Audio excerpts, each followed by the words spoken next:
요한계시록 4장에서 시작된 하늘 예배의 장면은 5장에도 계속 이어집니다. 4장이 예배의 장소 묘사에 조금 더 집중이 되어 있다면 이 4장 후반부에서 시작된 예배는 5장에서 더 극적으로 이렇게 펼쳐집니다. 예배의 중심은 죽임을 당한 것 같은 어린 양이십니다. 모든 족속과 방언과 백성과 나라 가운데에서 어린 양의 보혈을 통해서 구원받은 사람들을 포함해서 모든 피조물들이 드리는 찬양과 경배가 보좌에 앉으신 분과 어린 양께 드려지고 있습니다. 그러는 가운데 요한은요, 보좌에 앉으신 분의 오른손에 있는 7인으로 봉인된 두루마리를 보게 됩니다. 1절을 보면 내가 보매 보좌에 앉으신 이의 오른손에 두루마리가 있으니 안팎으로 썼고 7인으로 봉하였더라. 이 두루마리는요, 창조 세계의 역사와 그 완성을 포함한 하나님의 구속사적인 계획을 상징하는 것입니다. 그래서 하나님께서 온 세상을 심판하시고 성도들을 구원해 주실 그 모든 과정들이 기록되어 있는 책이라고 이렇게 해석이 됩니다.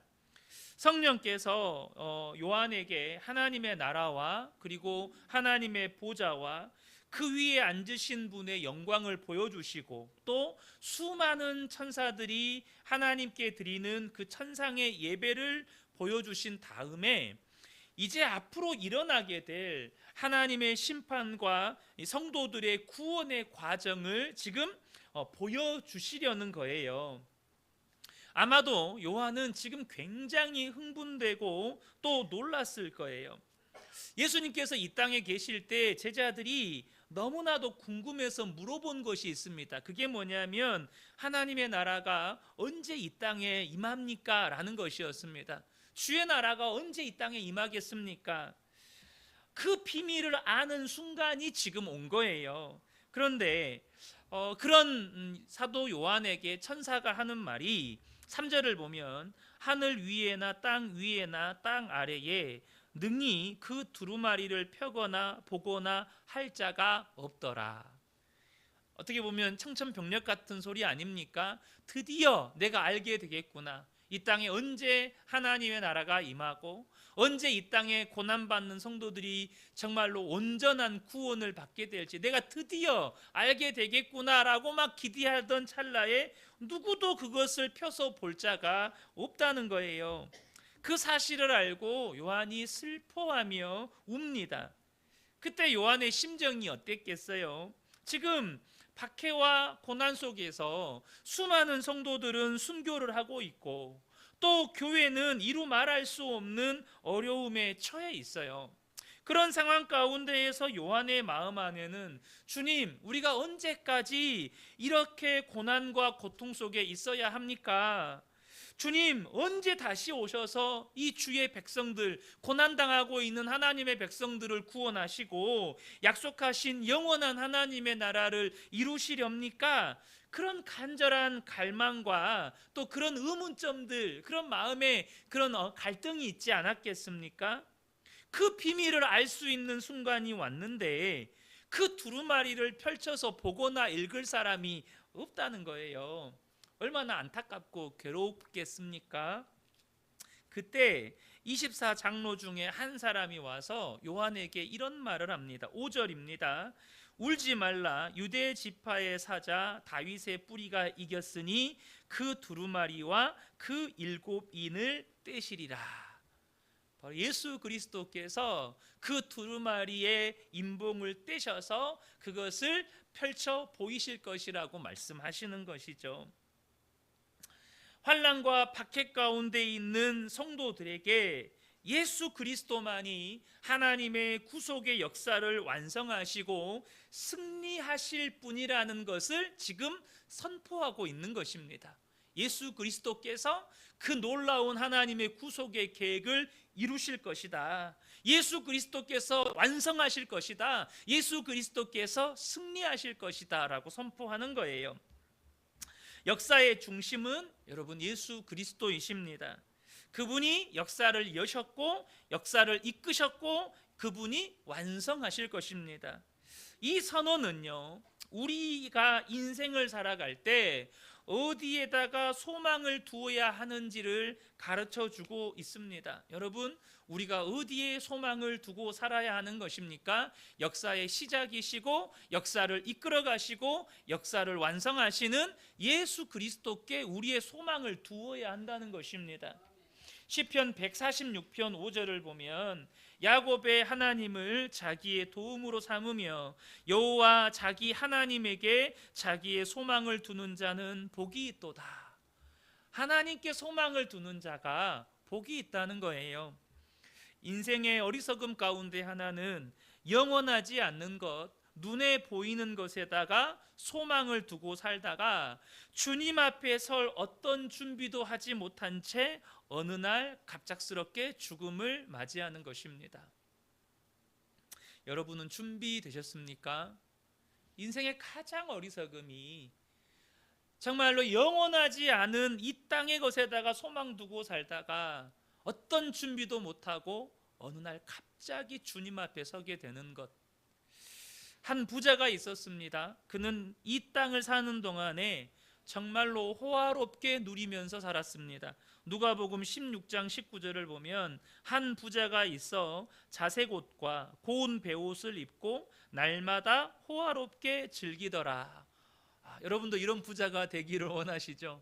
날마다 명품옷 걸치고 산에 진미를 차려두고 정말로 남들 부러워할 만큼 호화롭게 그렇게 누리면서 사는 부자가 있었다는 거예요. 그는 이 땅에서 남들 부러움을 살면서 호화롭게 그렇게 먹고 마시고 즐기면서 누리고 사는 것이 삶의 낙이었고, 그러한 삶을 가능하게 해준 자기의 재물이 삶의 소망이었습니다.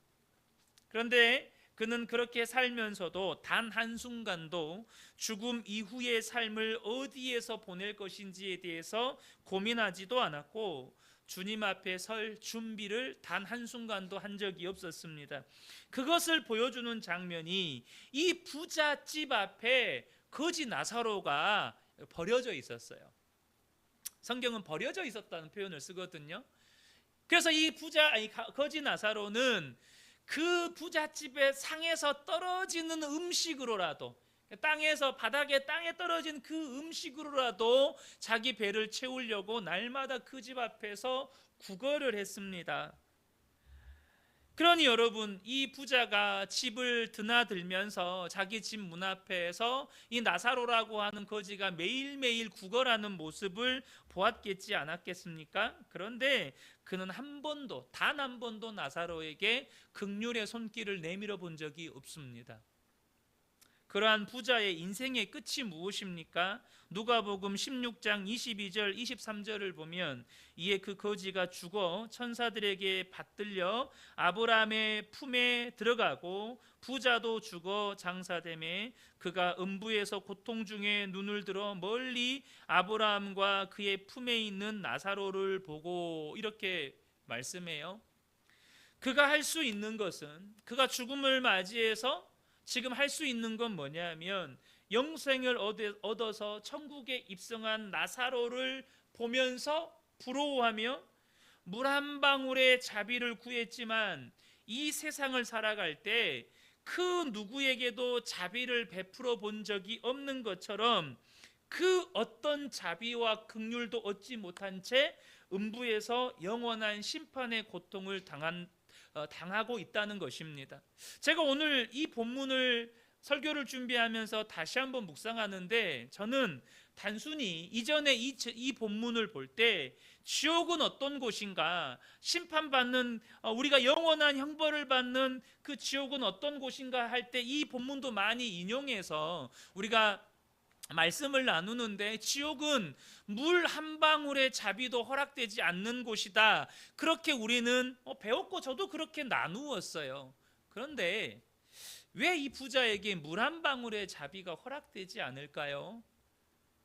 왜 그럴까요? 저는 오늘 이 장면이 이렇게 보였어요. 부자가 나사로에게 단 한 번도 자비를 베풀어 본 적이 없는 거예요. 주님은 우리가 행한 대로 갚아주십니다. 행한 대로 갚아주세요. 그러니까 그에게 물 한 방울의 자비가 허락되지 않는 게 그는 누구에게도 자비를 베풀면서 살아본 적이 없는 거예요. 사랑하는 성도 여러분, 영원하지 않는 것에 소망을 두고 사는 인생의 결과가 이렇게 된다는 거예요. 여러분, 영원하지 않는 것은 우리의 소망이 될 수가 없습니다. 그러므로 영원하지 않는 것, 이 땅의 것에다가 소망을 두고 사는 것만큼 어리석은 일이 없다는 거예요. 여러분, 다윗 자신도 육신을 가지고 있기 때문에 눈에 보이는 것에 쉽게 마음을 빼앗기지 않겠어요. 다윗은 사람 아닙니까?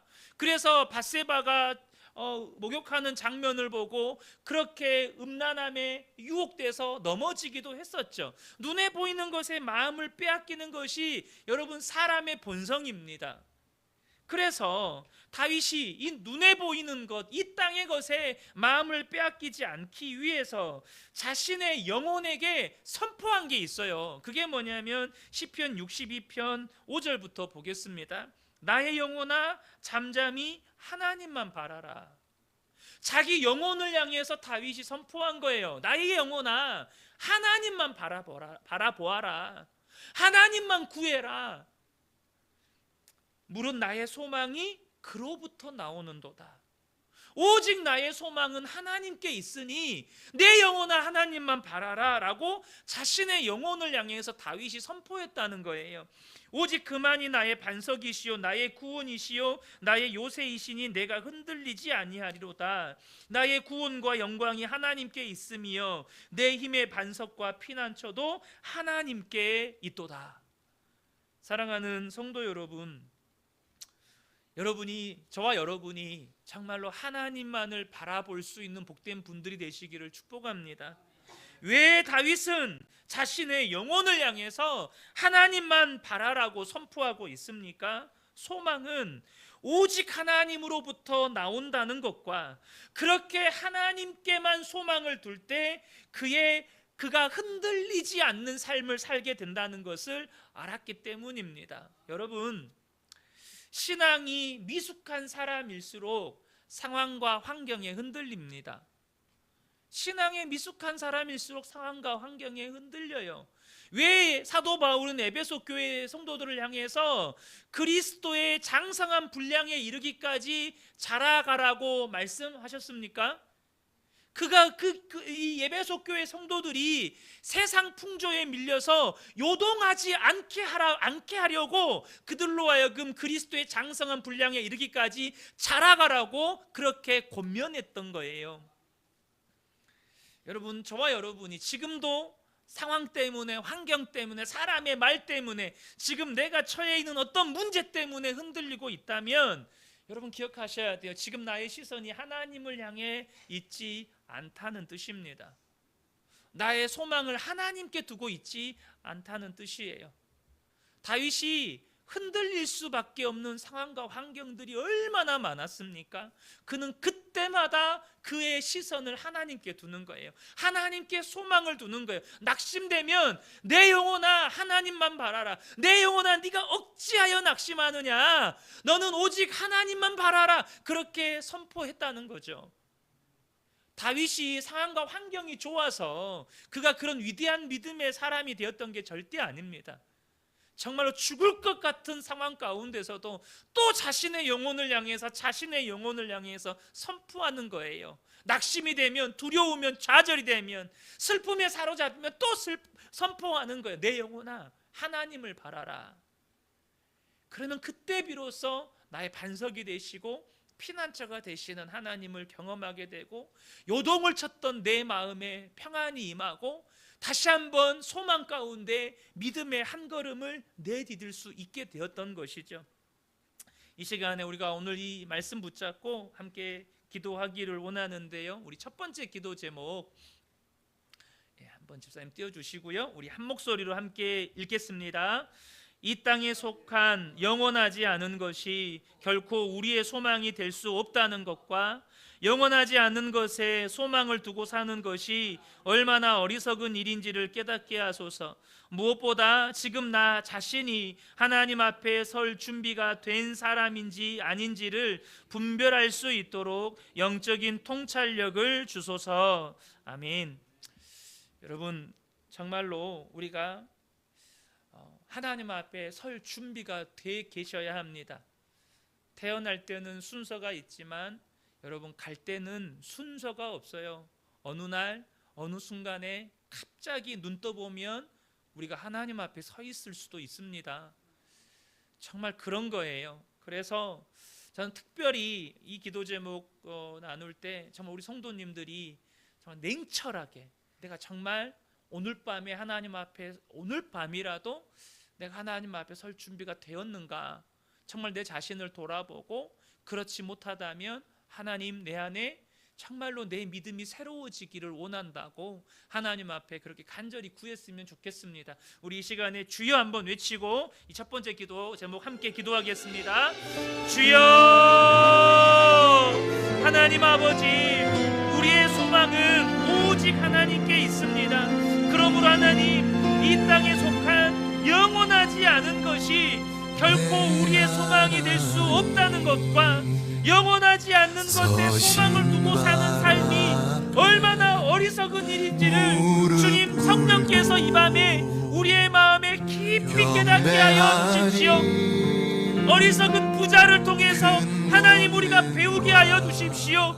여전히 정말로 우리가 눈에 보이는 것에 소망을 두며 그 눈에 보이는 것으로 인하여서 안정감을 누리려고 하고, 이 세상에서 뭔가 하나님 아버지 성공하려고 하는 그런 소망을 우리 마음 가운데 품고 있다면 이 시간에 다 주님 앞에 내려놓게 하여 주시고, 무엇보다 하나님 아버지, 우리 그대교의 모든 성도들 안에, 그리고 제 안에 내가 정말로 하나님 앞에 설 준비가 된 사람인지 아닌지를 분별할 수 있는 하나님, 그런 영적인 통찰력을 주셔서 주님, 우리가 정직하게 아직 내가 하나님 앞에 설 준비가 되어 있지 못하다면 주님 앞에 겸손하게 엎드려 하나님 앞에 새로운 믿음을 구하며 주님 앞에 간절히 엎드려 구할 때 하나님, 이 시간 이 밤에 우리의 믿음이 새로워지게 하여 주십시오. 정말로 예수님을 온전히 나의 주님으로 인정하며 그 주님을 믿음으로 붙들며 정말로 우리가 다시 한번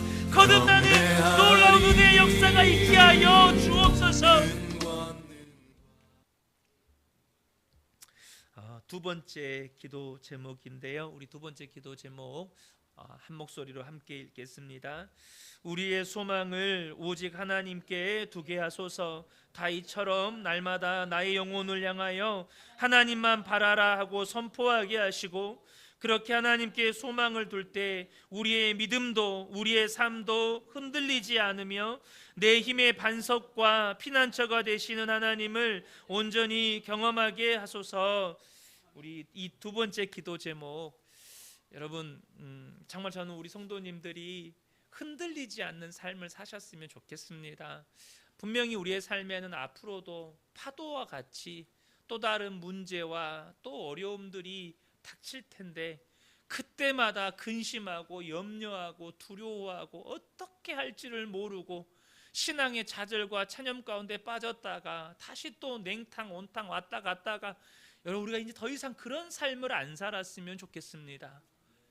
주님이 나의 소망 되시면, 주님이 나의 반석이 되시고 피난처가 되시면 여러분, 우리 믿음도 우리의 삶도 흔들리지 않게 되는 것입니다. 특별히 기도하실 때 여러분 자신을 향하여서 다윗이 선포했던 것처럼 내 영혼아 오직 하나님만 바라라, 내 영혼아 오직 하나님께만 소망을 둬라, 그렇게 여러분 자신의 영혼을 향해서 선포하시기를 바랍니다. 우리 이 시간에 주여 한번 외치고 이 두 번째 기도 제목 함께 붙들고 기도하겠습니다.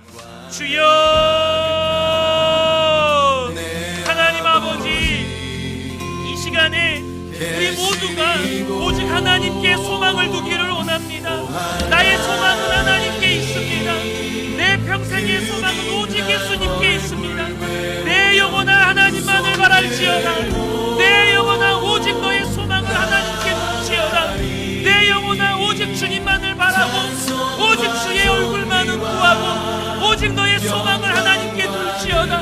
하나님, 그렇게 우리 근혜교회 모든 성도들이 다윗처럼 오직 우리의 소망을, 나의 소망을 하나님께 두므로 인하여서 하나님, 나의 믿음도 나의 삶도 더 이상 요동하지 않는 삶을 살게 하여 주십시오. 상황이 바뀌고 환경이 바뀌고 하나님, 삶의 문제가 나를 흔들어도 결코 흔들리지 않는 요동함이 없는 그러한 삶을 살게 하여 주시고, 나의 힘과 나의 힘의 반성과 피난처가 되시는 내 주 하나님을 하나님 우리의 삶 속에서 날마다 경험해 갈 수 있도록 주님 축복하여 주시옵소서. 주님 우리에게 은혜를 베풀어 주시옵소서. 주님 우리 안에 역사하여 주시기를 간절히 소망합니다.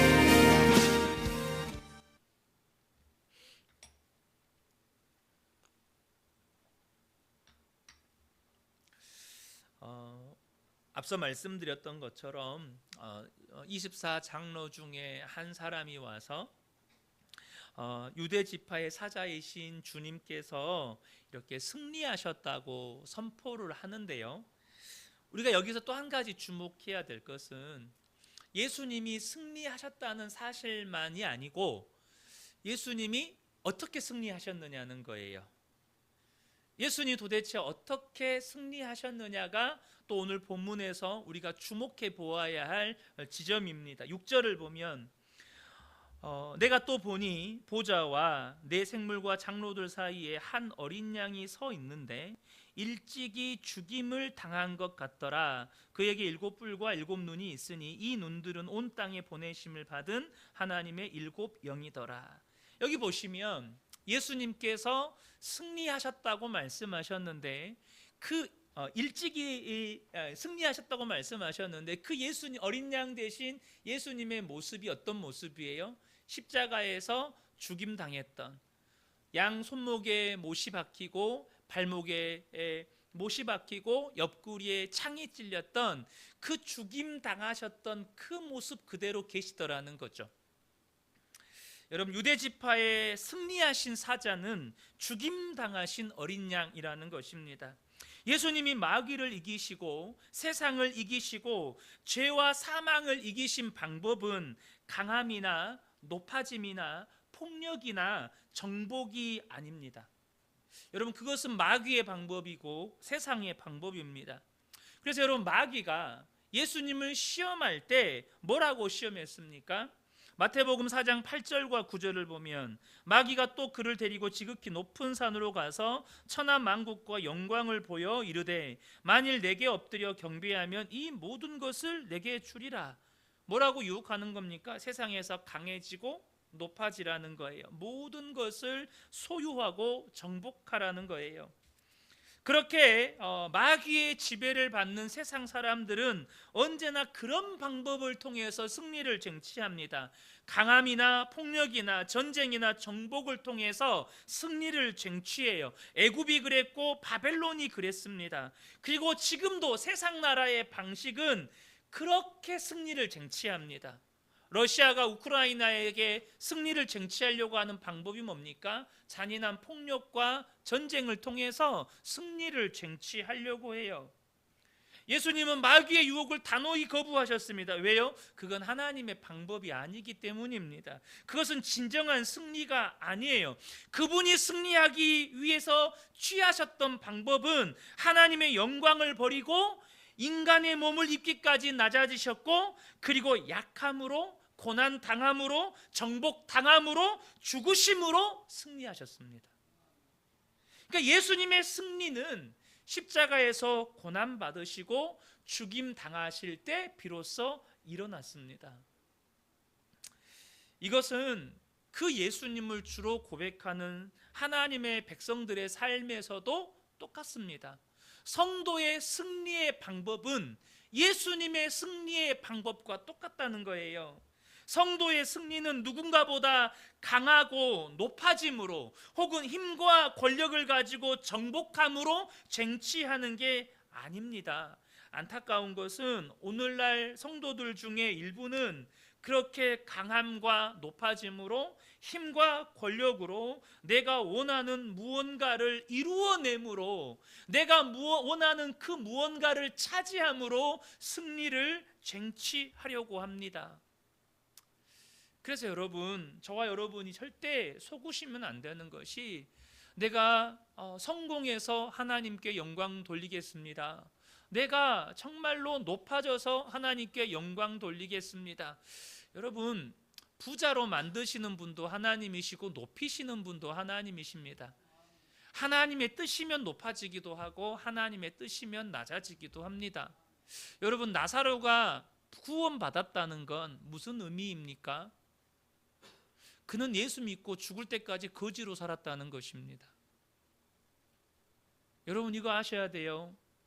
그는 예수 믿고 죽을 때까지 거지로서의 삶으로 부르심을 받았고 그렇게 살다가 주님 품에 안겼습니다.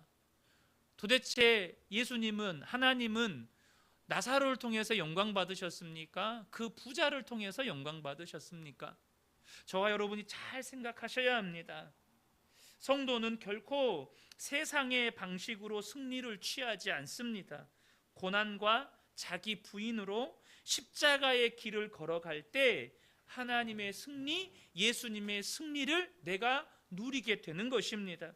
그래서 예수님을 따르는 제자들에게 간곡하게 부탁하셨던 것이 있습니다. 마태복음 16장 24절에 이에 예수께서 제자들에게 이르시되 누구든지 나를 따라오려거든 자기를 부인하고 자기 십자가를 지고 나를 따를 것이니라. 이것을 제자들에게 가르쳤던 시점이 언제입니까? 예수님께서 십자가에서 고난받고 죽음 당하시고 부활하실 것을 가르치신 이후에 이 말씀을 가르치셨습니다. 이것은 예수님께서 부활 승천하신 이후에 제자들이 어떤 삶을 살아갈 것인가를 아시기 때문에 이 말씀을 하신 거예요. 예수님 따라오려면 이제 그들은 엄청난 고난과 박해를 받아야 돼요. 그때 승리의 비결은 자기를 부인하고 자기 십자가를 지고 주님을 따르는 것이 승리의 비결이라는 것입니다. 여러분, 사랑하는 성도 여러분, 저와 여러분이 꼭 기억하셔야 합니다. 저는 우리 성도님들이 삶의 현장에서 정말로 승리를 경험하게 되시기를 축복합니다. 어제도 잠깐 나누었지만 죄와의 싸움에서 반드시 저와 여러분이 승리를 맛보셔야 합니다. 마귀와의 이 믿음의 싸움에서 반드시 승리를 맛보셔야 합니다. 어떻게 맛보는 것입니까? 자기를 부인하고 철저하게 주님의 말씀에 순종함으로써 주님을 따라갈 때 승리하게 되는 거예요. 그러면 제자들도 그 제자들을 박해하고 죽이려고 하는 세상과의 싸움에서 승리하게 되는 것입니다. 제자들은 그렇게 살았어요. 박해하면 고난을 받았고 심지어 죽이면 죽임을 당했습니다. 집과 토지와 모든 재산을 빼앗기기도 했고 사랑하는 가족들이 죽임을 당하기도 했고 산과 광야에서 유리하면서 토굴에서 살았습니다. 그런데 여러분, 어떻게 되었습니까? 그들을 그렇게 박해하던 로마가 복음 앞에 굴복합니다. 로마가 예수님 앞에 무릎을 꿇습니다. 여러분, 성도의 승리는 바로 이런 거예요. 물론 제자 중에 베드로는 이 말씀을 잊어버리고 대제사장이 보낸 로마 군인의 귀를 칼로 치기도 했어요. 칼로 내리치는 이것은 세상의 방법이죠. 그때 예수님이 뭐라고 말씀하셨습니까? 마태복음 26장 52절에 이에 예수께서 이르시되 내 칼을 도로 칼집에 꽂으라. 칼을 가지는 자는 다 칼로 망하느니라. 세상의 힘과 폭력으로 승리를 쟁취하는 자는 결국 그 힘과 폭력 때문에 망하게 된다는 거예요. 여러분, 그리스도인은요, 세상의 강한 자가 아니라 약한 자요, 섬기는 자의 자리에 서도록 부르심을 받았다는 사실을 기억하셔야 합니다. 마태복음 20장 26절 27절입니다. 너희 중에는 그렇지 않아야 하나니, 이 말이 무슨 뜻이냐면 세상 사람들은 서로 높아지려고 한다는 거예요.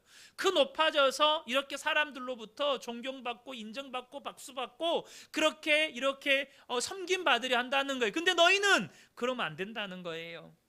너희 중에 누구든지 크고자 하는 자는 너희를 섬기는 자가 되고 너희 중에 누구든지 으뜸이 되고자 하는 자는 너희의 종이 되어야 하리라. 여러분, 저와 여러분은 섬김의 자리로 부르심을 받았고 종의 자리로 부르심을 받았다는 것입니다.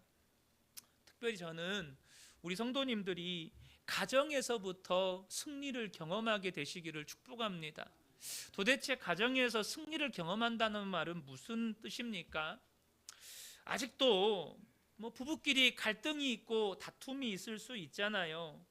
혹시 우리 성도님들 중에 부부간에 이렇게 막 다툼이 생겼어요. 갈등이 생겼어요. 근데 내가 말로 이겼어요. 혹은 힘으로 눌렀어요. 그러면 이겼다고 좋아하는 분 계십니까?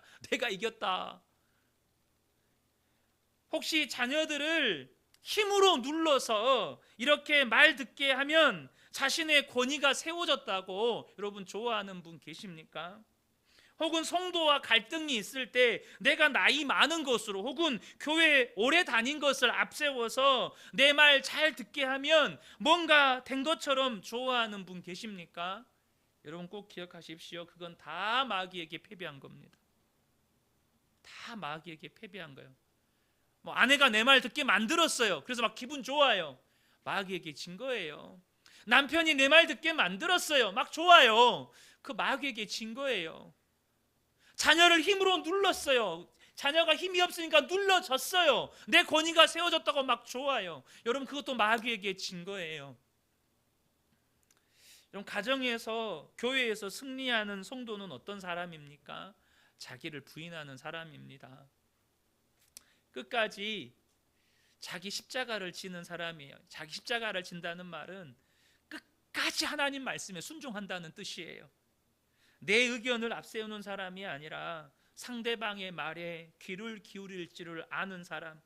갈등과 다툼이 있을 수 있죠. 그렇게 갈등과 다툼이 있었다면 먼저 용서를 구할 줄 아는 사람, 혹은 상대방이 나에게 잘못을 하고 용서를 구할 때 용서를 해줄 줄 아는 사람, 그 상대방이 배우자든지 자녀든지 성도든지 나보다 그를 높이고 섬기는 사람이 진짜 승리한 사람입니다. 사랑하는 성도 여러분, 우리 성도님들이 정말로 마귀의 방법으로, 세상의 방법으로 승리를 경험하는 사람들이 아니라 이제는 정말로 주님의 방법으로 자기를 부인하고 끝까지 십자가를 지는 그 방법으로 저와 여러분이 가정에서 또 교회에서 일터에서 진짜 승리를 맛보셨으면 좋겠습니다. 여러분 우리 주님이 말씀해 주실 거예요. 너 이겼다. 끝까지 나 부인하고 하나님 말씀에 순종할 때, 당장 우리 부부끼리 싸웠어요. 미워 죽겠는데 내가 잘못한 게 보이네요. 성령님께서 말씀해 주셔서 내가 잘못한 게 깨달아져요. 그러면 자존심이 상하지만 먼저 가서 여보 내가 미안해. 내가 잘못했네. 그럼 주님이 말씀해 주세요. 너 이겼다. 네가 이겼다. 너 승리했다. 여러분 이런 승리를 저와 여러분이 삶의 현장 속에서 너무 사소하지만 일상의 삶에서 승리가, 이 작은 승리가 여러분 큰 승리를 만들어내는 것입니다. 이런 가정에서 이런 일상의 삶에서 승리를 경험하지 못하는데 어떻게 여러분 마귀와의 영적 싸움에서 승리를 맛볼 수가 있겠어요? 여러분 승리하십시오. 우리 서로 바라보시면서 그렇게 우리 격려했으면 좋겠습니다. 우리 승리합시다. 이렇게 격려하시겠습니다. 우리 승리합시다. 아멘. 이 시간 우리 함께 세 번째 기도 제목 함께 읽고 또 기도하겠습니다. 우리 함께 읽겠습니다. 강함과 높아짐과 폭력과 정복과 같은 마귀의 방법이 아니라 예수님처럼 자기를 부인하고 죽기까지 말씀에 순종함으로 승리하게 하소서. 무엇보다 가정과 교회에서 섬기는 자, 종이 되어서 상대방에게 귀 기울여주고 높여주고 용서하고 용서를 구할 줄 알아 주님의 승리를 경험하게 하소서. 아멘. 제가 기도 제목을 다 여기에 다 담지는 못했는데요, 정말로 이 말씀 준비하면서 우리 성도님들이 정말 삶의 현장에서 무엇보다 가정 안에서 주님의 승리를 경험했으면 좋겠다는 간절한 소원이 제 안에 있었습니다. 이 시간 이 말씀 기도 제목 붙잡고 우리 주여 한번 외치고 통성으로 기도하겠습니다. 주여, 하나님 아버지, 우리 안에 세상 방법으로의 승리가 아니라 주님의 승리를 경험하게 하여 주십시오. 강함과 높아짐과 폭력과 정복과 같은 마귀의 방법, 세상의 방법이 아니라 예수님처럼 자기를 부인하고 죽기까지 말씀에 순종함으로 하나님, 이제는 주님이 승리하신 것처럼 나도 승리하게 해주시고, 그렇게 주님 자기를 부인하고 끝까지 말씀에 순종했을 때 주님께서 나에게 너 정말로 승리했다, 너 정말로 이제는 승리를 맛보았다라고 칭찬받을 수 있는 우리 모든 성도들 되게 하여 주시고, 이런 작은 승리가 쌓이고 쌓여서 우리의 평생에 놀라운 승리를 맛보게 하여 주옵소서. 무엇보다 가정과 교회에서 섬기는 자가 되게 하시고 종이 되게 하시고 상대방에게 기이 주고 높여주고 용서하고 용서를 구할 줄 알아서 이제 하나님 아버지, 정말로 세상의 방법으로 이기는 자가 아니라 정말로 주님의 방법으로 이기는 자요, 그렇게 하나님의 주신 승리를 맛보는 자로 살아갈 수 있도록 우리 모든 성도들을 부르시고 축복하여 주시옵소서. 요한은 오늘 본문을 보면 이제 그 천상에서 하나님께 드려지는 찬양이 지금 이제 막 절정에 다다르는데, 예수 그리스도를 창조주와 동일한 분으로 경배의 대상이라는 사실을 본문에서 기록하고 있습니다. 12절부터 14절을 보면 큰 음성으로 이르되 죽임을 당하신 어린 양은 능력과 부와 지혜와 힘과 존귀와 영광과 찬송을 받으시기에 합당하도다 하더라. 내가 또 들으니 하늘 위에와 땅 위에와 땅 아래와 바다 위에와 또 그 가운데 모든 피조물이 이르되 보좌에 앉으신 이와 어린 양에게 찬송과 존귀와 영광과 권능을 세세토록 돌릴지어다 하니 네 생물이 이르되 아멘하고 장로들은 엎드려 경배하더라. 여러분, 이 장면이 저와 여러분의 큰 감격이 되고 감동이 되었으면 좋겠습니다. 당시 로마 제국은 황제를 신격화했고, 이 로마의 식민 통치 아래에 있었던 모든 사람들에게 황제 숭배를 강요했습니다. 그래서 그것을 거부하는 것은 자신의 목숨을 내놓는 일이었어요.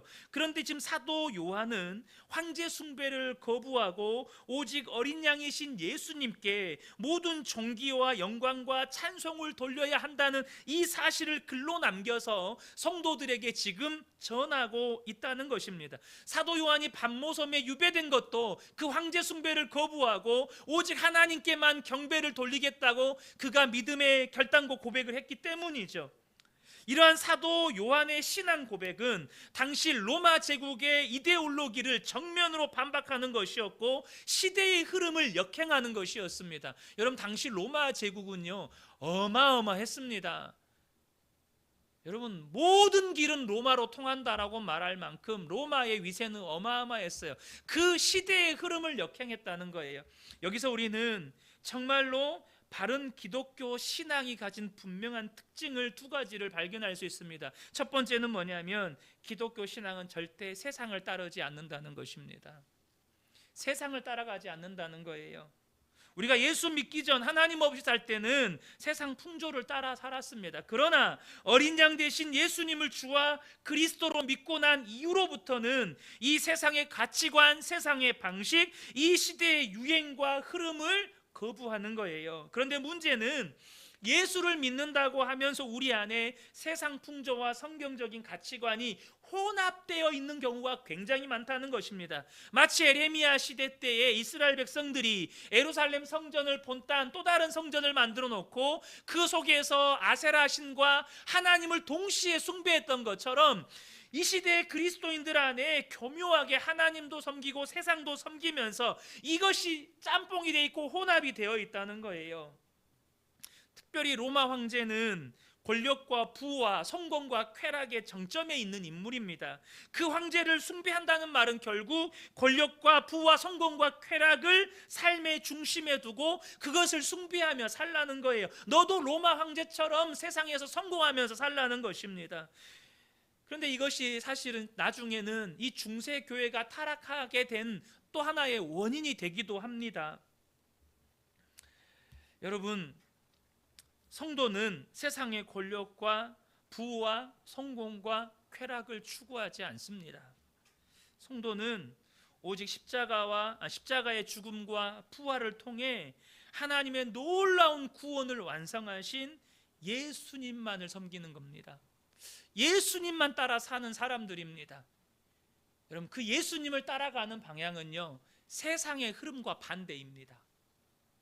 여러분, 이거 아셔야 돼요. 예수님을 따라가는 방향은 세상과 일치할 수가 없습니다. 세상과 일치할 수가 없어요. 여러분, 죄송한 말씀이시지만 타협하지 마세요. 예수님 따라가는 길이 절대 세상과 일치하는 경우가 없습니다. 두 번째는요, 정말로 바른 기독교의 신앙은 시대의 흐름을 거부하고 역행하기 때문에 세상으로부터 미움을 받는다는 거예요. 요한복음 15장 19절입니다. 너희가 세상에 속하였으면 세상이 자기의 것을 사랑할 것이나 너희는 세상에 속한 자가 아니요 도리어 내가 너희를 세상에서 택하였기 때문에 세상이 너희를 미워하느니라. 여러분, 단순히 그들이 추구하는 것을 추구하지 않고 그들이 요구하는 것을 거부하기 때문에 미워하는 게 아닙니다. 더 근본적인 이유가 있어요. 그것은 예수님은 세상에 빛으로 오셨습니다. 그런데 빛으로 오신 예수님이, 빛이신 예수님이 이 땅에 오셨을 때 이 땅에서 일어난 현상이 있었습니다. 요한복음 3장 19절 20절입니다. 이 정죄는 이것이니 곧 빛이 세상에 왔으되 사람들이 자기 행위가 악함으로 빛보다 어둠을 더 사랑한 것이라. 악을 행하는 자마다 빛을 미워하여 빛으로 오지 아니하나니 이는 그 행위가 드러날까 하며. 빛이신 예수님이 이 땅에 오시니까 나타난 현상이 뭐냐 하면 그들의 행위가 악하다는 것이 드러났다는 것입니다.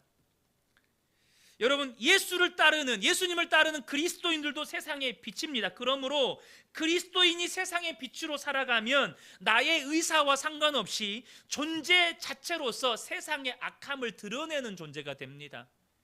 그래서 세상으로부터 미움을 받게 되는 거예요. 그럼 우리가 여기서 한 가지 생각해 볼 것이 있어요. 나는 세상으로부터 미움을 받아본 적이 있냐는 거예요.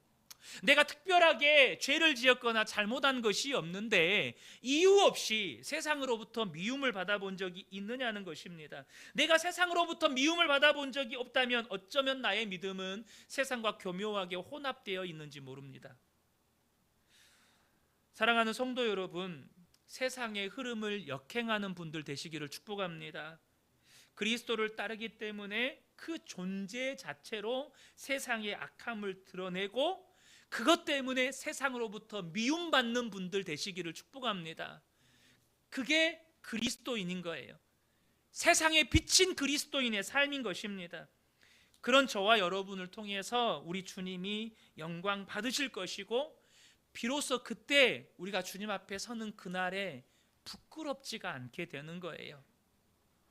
세상 사람들이 나를 너무 좋아해요. 왜냐하면 내 말이 너무나 웃기대요. 내가 가는 곳마다 하여튼 음담패설 농담을 너무 잘해가지고 너무 웃기니까 세상 사람들 날 너무 좋아해. 여러분, 이거 부끄러운 겁니다. 부끄러운 거예요.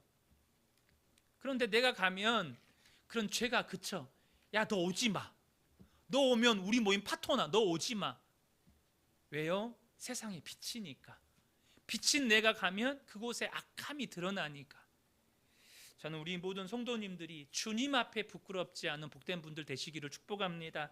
이 시간에 우리 함께 기도했으면 좋겠습니다. 우리 네 번째 기도 제목입니다. 함께 읽겠습니다.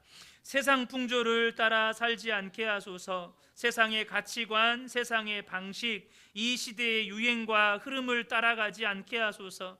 오직 십자가의 죽음과 부활을 통해 하나님의 놀라운 구속의 경륜을 성취하신 예수님만을 따라 살아가는 참 그리스도인들이 되게 하소서. 아멘. 여러분 이 시간에 이 믿음의 결단으로 우리 주님 앞에 나아갔으면 좋겠습니다. 주님, 내가 세상 따라 살지 않겠습니다. 세상 풍조 따라 살지 않겠습니다. 나는 오직 예수님만 따라 살겠습니다. 이 믿음의 결단을 가지고 우리 주여 한번 외치고 통성으로 기도하겠습니다. 주여,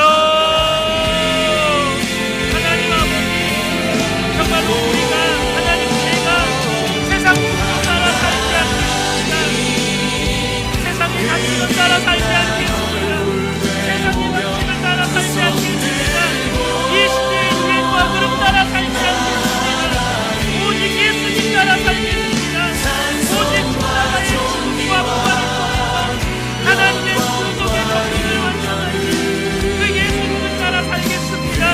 주님, 나에게, 우리 그리스도의 모든 성도들에게 하나님 아버지 이 믿음으로 나타여 주십시오.